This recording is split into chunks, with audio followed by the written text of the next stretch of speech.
পদ্মকে বলা হয় জলজ ফুলের রানী। পদ্ম ফুল পবিত্রতা আর সৌন্দর্যের প্রতীক।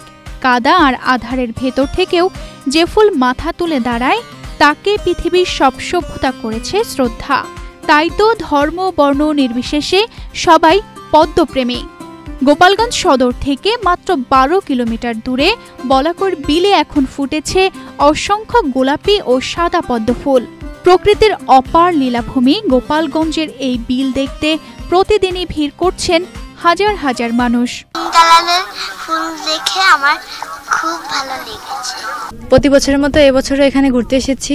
এখানকার ওয়েদারটা অনেক সুন্দর আর পদ্ম ফুলের প্রাকৃতিক সৌন্দর্য দেখে খুবই ভালো লাগছে। গোপালগঞ্জ এমনিতে ছোট একটা জেলা, তো ঘোরার তেমন কোনো জায়গা নেই, আর ভার্সিটির আশেপাশে তো তেমন কোনো ঘোরার জায়গায় নেই।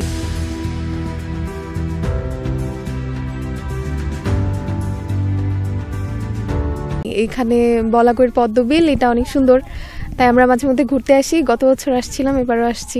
প্রতিদিনই পরিবার পরিজন নিয়ে ছুটে আসছেন ভ্রমণ পিপাসুরা। কেউ নৌকায় ঘুরে উপভোগ করছেন অপরূপ দৃশ্য, কেউ বা ক্যামেরাবন্দি করছেন স্মৃতি। আমার দাদু, মা, বোন সবাই মিলে এসে খুবই ভালো লাগছে। পদ্ম ফুলের মৌসুম শুরু হয় জুলাইয়ে, থাকে নভেম্বর পর্যন্ত।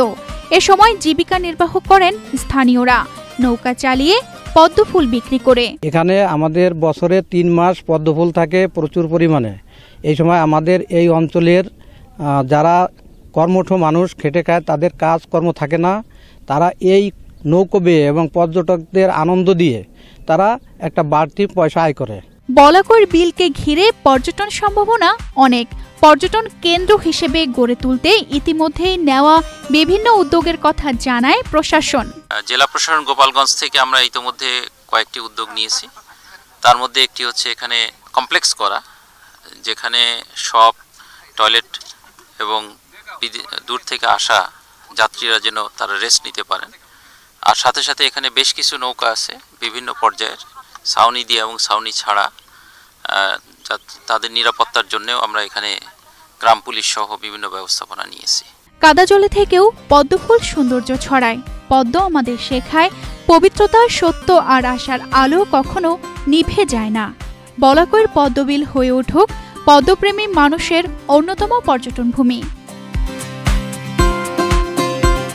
তানজিদা রহমান, ইনায়া, বাংলাদেশ প্রতিদিন।